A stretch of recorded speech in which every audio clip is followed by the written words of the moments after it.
Assalamualaikum warahmatullahi wabarakatuh. Perkenalkan, nama saya Hesti Prasasti, guru IPA di SMP IT Isatul Islam Getasan. Di sini saya akan mengimplementasikan apa-apa yang sudah saya pelajari di laman guru belajar, yaitu tentang asesmen kompetensi minimal. Jadi di masa pandemi ini ya, Kemdikbud itu memberikan beberapa fasilitas kepada guru. Salah satunya adalah seri AKM yang sedang hangat diperbincangkan ya. Jadi guru-guru dapat masuk ke laman gurubelajar.kemdikbud.go.id. Sekarang sedang berlangsung AKM seri yang ke ini ya, angkatan yang ke-10, bukan seri angkatan ke-10. Dan yang akan berlangsung itu AKM yang angkatan ke-11. Jadi karena saya sudah mengikutinya ya, saya tidak akan mendaftar lagi karena setiap guru mendaftarnya memang lebih dari sekali itu diperbolehkan apabila belum mencapai kelulusan. Karena saya sudah mengalami kelulusan, jadi saya tidak mengikutinya. Jadi ini ya ada seri pendidikan dan keterampilan hidup, tapi ini terbatas ya kuotanya. Yang sedang berlangsung sekarang adalah seri AKM, kemudian seri belajar mandiri calon pendaftar guru PPK. Belum, kemudian seri pendidikan inklusif ini juga belum dilaksanakan. Cara masuknya itu seperti apa? Setiap guru yang memiliki akun SIM PKB dapat mengikuti pelatihan ini ya. Jadi nanti ini karena saya sudah mengikutinya, jadi saya ini sekarang yang saya lakukan adalah mengimbaskan ke teman-teman yang belum mengikutinya. Di sini saya akan mempresentasikan tentang implementasi asesmen kompetensi minimal atau AKM. Nah, nama saya ini ya. Kemudian implementasi AKM yang akan saya sampaikan di sini adalah berkaitan dengan asesmen nasional atau AN. Kemudian yang kedua tentang bedanya AKM dan ujian nasional. Kemudian yang ketiga contoh-contoh soal asesmen kompetensi minimal. Yang akan saya contohkan di sini adalah yang literasi numerasi ya, karena nanti yang literasi untuk yang membaca, yang fiksi dan informasi itu nanti akan disampaikan oleh rekan saya yang lain yang mengikuti seri ini juga. Yang pertama yaitu Asesmen Nasional atau disingkat dengan AN. AN diterapkan untuk mengevaluasi kinerja dan mutu sistem pendidikan. Hasil AN ini diharapkan menjadi dasar perbaikan pembelajaran. AN bukanlah pengganti ujian nasional, karena ini beda ya cakupannya. Kalau ujian nasional itu kan dilaksanakan di kalau SD kelas 6, berarti kalau SMP kelas 9, kalau SMA berarti kelas 12, begitupun jenjang yang setara. Tapi ketika asesmen nasional ini dilakukan di tengah level, jadi kalau SMP berarti di kelas 8 dan kelas 9 itu juga ya sebenarnya bisa dilakukan ke semuanya, tapi hanya sampling saja, tidak semuanya ikut. Kemudian kalau ujian nasional itu kan gurunya tidak mengikuti ujian nasional ya, tapi kalau asesmen nasional itu beberapa guru juga mengikuti asesmen nasional ini. Kemudian dalam AN ini tidak perlu persiapan khusus, ini ya tidak seperti UN kan persiapannya banyak sekali. Kalau ini tidak perlu. Yang perlu dipersiapkan untuk menghadapi AN adalah pemahaman mengenai tujuan dan manfaat AN itu apa, serta implikasinya pada perubahan praktik dan strategi pembelajaran di dalam kelas. Kemudian siswa, guru, dan orang tua, kepala satuan pendidikan tidak direkomendasikan untuk berlatih-latih soal untuk mempersiapkan AKM ini. Sebagaimana penilaian yang berbasis ujian. Jadi kalau mau ikut ya sudah ikut saja. Ini kan untuk mengukur itu ya mutu sistem pendidikan itu seperti apa. Kemudian, asesmen nasional atau AN diikuti oleh sebagian kelas tadi saya sampaikan ya, 5, 8, dan 9 dipilih secara acak oleh pemerintah. Jadi, sekolah itu tidak bisa mengusulkan murid-muridnya, siapa saja yang bisa ikut, tidak seperti itu. Kemudian, guru dan kepala sekolah di setiap satuan pendidikan juga ikut asesmen nasional ya atau AKM. Kemudian pelaksanaannya itu selama 2 hari, kemudian bersifat adaptif, itu maksudnya seperti apa? Dibuat sesuai dengan kemampuan siswanya itu seperti apa. Jadi berbeda-beda ya soalnya berkaitan dengan kemampuan anaknya. Kemudian bentuk soal asesmen nasional dalam ini ya, AKM terdiri dari pilihan ganda, kemudian pilihan ganda yang kompleks dan menjodohkan isian singkat serta uraian. Ini ya, yang membedakan antara AKM dengan ujian nasional. Ini sumbernya Ditjen GTK Kemdikbud. Perbedaannya, antara UN dan AKM itu seperti ini. Tadi jenjangnya jelas berbeda. Kemudian level muridnya tadi sudah saya sampaikan ya. Kalau ujian nasional itu kan hanya di penghujung levelnya. Kalau SMP berarti hanya di kelas 9. Beda halnya dengan AKM itu bisa di kelas 5, 8, dan kemudian subjek muridnya ini kan seluruhnya. Kalau ini hanya beberapa saja ketika AKM. Kemudian tingkat tesnya high stake, kalau ini low stake. Kemudian model soalnya kan hanya pilihan ganda ya, dan beberapa isian singkat kan untuk matematika SMA atau SMK ketika UN. Tetapi tadi AKM, nih soalnya ada pilihan ganda yang kompleks, menjodohkan, isian singkat, serta uraian. Kemudian periode tesnya itu 4 hari, kalau AKM 2 hari. Metode pelaksanaannya itu semi online, berarti kan kemarin ya ada yang UNBK, atau yang berbasis kertas juga, seperti itu. Kalau ini full online supervise utamanya, kemudian semi online dan offline untuk sekolah-sekolah tertentu mungkin yang belum ada lab komputernya seperti itu ya. Kemudian metode penilaiannya ini GPT atau computer based test. Kalau ini computational multi-stage adaptive testing atau MSAT. Kemudian spesifikasi minimal sekolahnya ini seperti ini ya. Jadi berbeda antara AKM dan ujian nasional, jelas berbeda. Kemudian soal AKM itu terdiri dari jenis kompetensi. Jenis kompetensinya itu ada 2 ya, literasi teks, informasi atau fiksi. Di sini saya tidak akan menjelaskan, yang akan saya jelaskan adalah yang numerasi. Kemudian berkaitan dengan level pembelajarannya itu ada literasi teks, informasi fiksi level pembelajaran 1-6 dan numerasi level pembelajaran 1-6. Jenis kompetensinya tadi kan ada 2 ya, literasi dan numerasi. Literasi siswa diharapkan dapat menemukan informasi, mampu mencari, mengakses, menemukan informasi tersurat dari wacana. Memahami itu yang seperti apa? Bisa membedakan informasi yang tersirat maupun tersurat. Kemudian mengevaluasi dan merefleksi dari sebuah teks bacaan.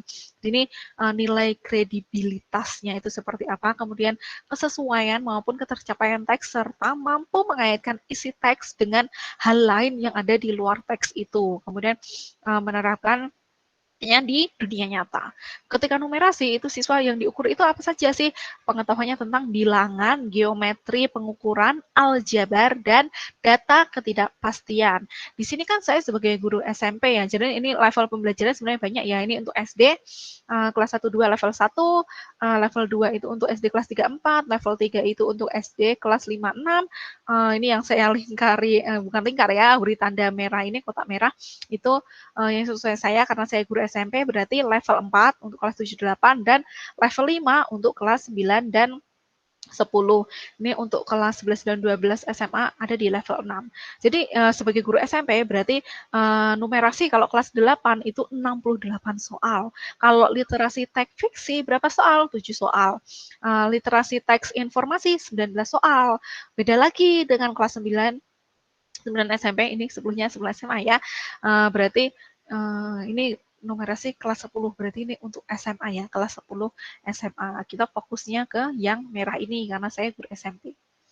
Jadi level pembelajarannya literasi. Jadi itu di menu guru belajar ini ya sangat menyenangkan. Saya sangat senang karena menu-menunya itu tuh bagus. Kemudian di sana itu ada level-levelnya karena saya SMP berarti tadi level berapa ya? Iya, level 4. Karena itu banyak sekali contoh-contohnya. Di sini ada literasi. Literasi itu apa? Membaca didefinisikan sebagai kemampuan memahami, menggunakan, mengevaluasi, merefleksi berbagai jenis teks tulis untuk mengembangkan kapasitas individu sebagai warga Indonesia dan warga dunia untuk dapat berkontribusi secara produktif ke depan masyarakat. Numerasi ini intinya menggunakan konsep, prosedur, fakta, alat matematika untuk menyelesaikan masalah dalam kehidupan sehari-hari seperti itu.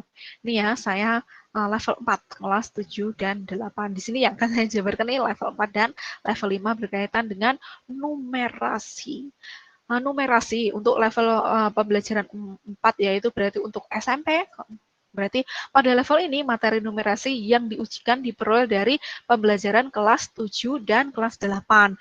Bilangan, berarti bilangan itu nanti yang di AKM kan, itu apa untuk literasi numerasi? Representasi di situ memahami bilangan cacah maksimal 6 angka. Kemudian untuk geometri dan pengukuran, berarti untuk bangun geometri, memahami sifat-sifat bangun datar dan hubungan antara bangun datar serta dapat menggunakan teorema Pitagoras.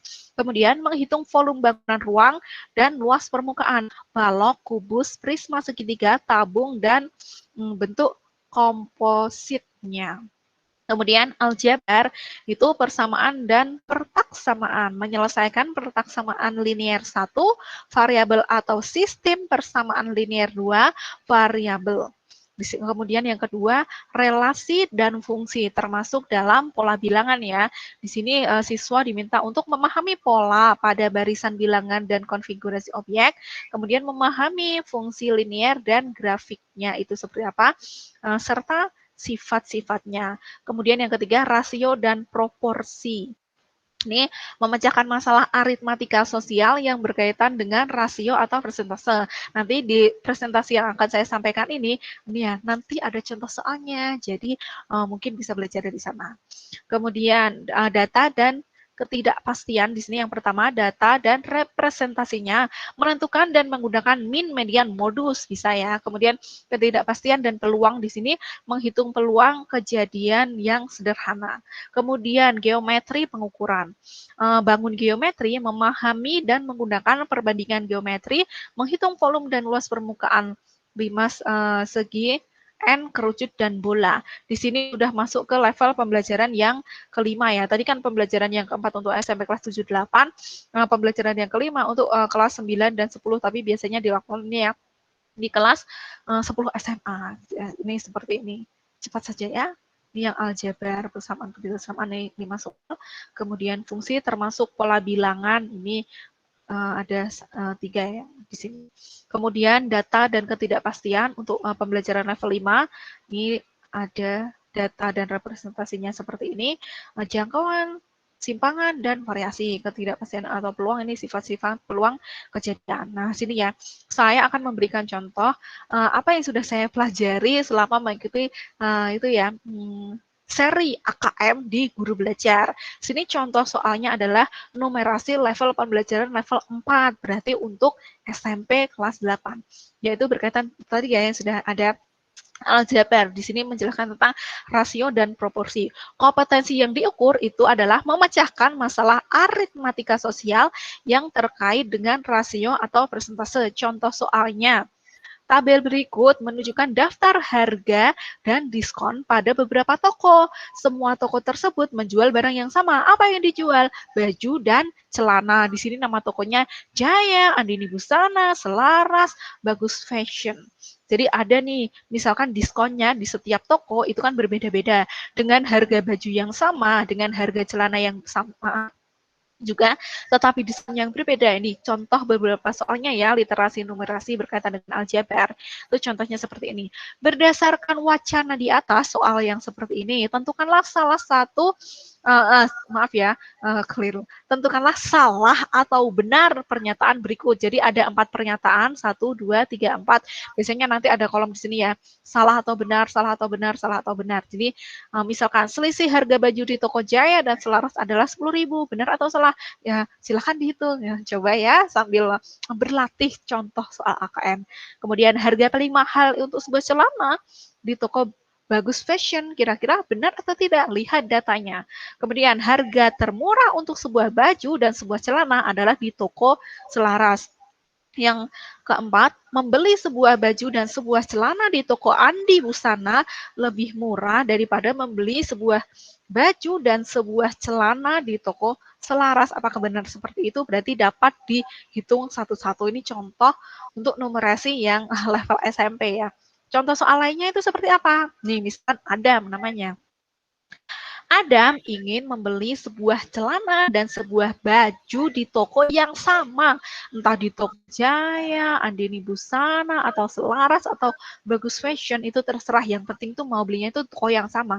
Agar mendapatkan harga yang paling murah, di toko mana harus berbelanja. Ini anak-anak harus menghitung diskonnya ini. Bajunya berapa, celananya berapa. Yang paling murah di mana? Kan kayak kehidupan sehari-hari ya. Aku tuh kalau mau belanja tuh yang paling murah di mana ya, tapi bisa modis seperti itu. Kemudian, contoh soal lainnya, Hawa memiliki uang Rp200.000 dan ingin membeli satu buah baju dan satu buah celana agar sisa uangnya itu tuh paling banyak di toko mana saja. Nah, harus membeli. Jadi ini baju dan celana boleh dibeli pada toko yang berbeda. Jika seperti itu ya, jika uangnya itu nih 200.000, itu tuh sisa uangnya tuh berapa? Yang paling murah itu tuh beli bajunya di mana, beli celananya di mana. Seperti itulah contoh soal AKM untuk literasi numerasi tingkat SMP ya, kelas 8. Di sini simpulannya untuk yang numerasi ya, kompetensi numerasi ini tidak cukup dikembangkan dengan banyaknya latihan soal matematika, tidak ya, soalnya kan tidak bisa diprediksi. Maksudnya nggak harus pakai rumus ini, harus pakai rumus, tidak seperti itu, soalnya cakupannya itu lebih luas. Kemudian kompetensi numerasi ditandai dengan kemampuan seseorang untuk bernalar, mengambil keputusan yang tepat, memecahkan masalah. Kemampuan ini dalam penerapannya terkait dengan apel lain yang siswa pelajari, berarti tidak hanya matematika saja ya, tapi terhubung dengan yang lainnya. Itu berkaitan dengan literasi numerasi. Kemudian dari seri AKM ini. Sebenarnya apa sih yang saya pelajari? Banyak sekali di sana itu menurut saya akan sangat disayangkan ketika guru yang sudah memiliki akun SIM PKB itu tidak memiliki, karena pemerintah itu sudah memfasilitasi kita untuk memahami seri AKM ini dan tentunya banyak sekali manfaat yang didapatkan. Kemudian kemampuan setiap kompetensi siswa dikelompokkan berdasarkan 4 kategori. Apa saja? Perlu intervensi khusus, kemudian dasar, cakap, dan mahir berdasarkan hasil soal-soal yang sudah dikerjakan itu. Kemudian saya pun dapat memberikan pembelajaran dengan pendekatan tersendiri ya, sesuai dengan tingkat kemampuan penguasaan kompetensi yang dimiliki oleh siswa saya. Jadi sebagai guru itu lebih leluasa seperti itu ya. Demikianlah yang dapat saya sampaikan. Semoga teman-teman yang ini ya mengikuti pengimbasan saya ini semoga tercerahkan juga, dan yang belum mengikuti seri AKM ini semoga segera mengikuti seri AKM.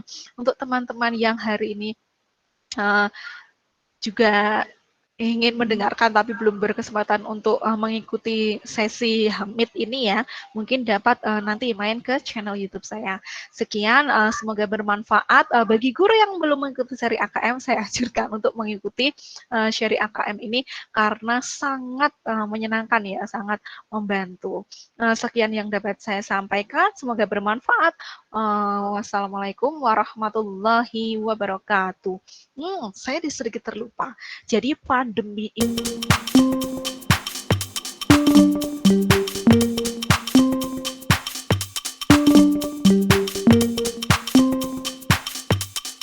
kita itu mengikuti inovasi-inovasi agar pembelajaran itu tetap menarik bagi siswanya. Seperti itu ya, mungkin dengan memberikan latihan soal AKM dan menggunakan media-media yang lainnya.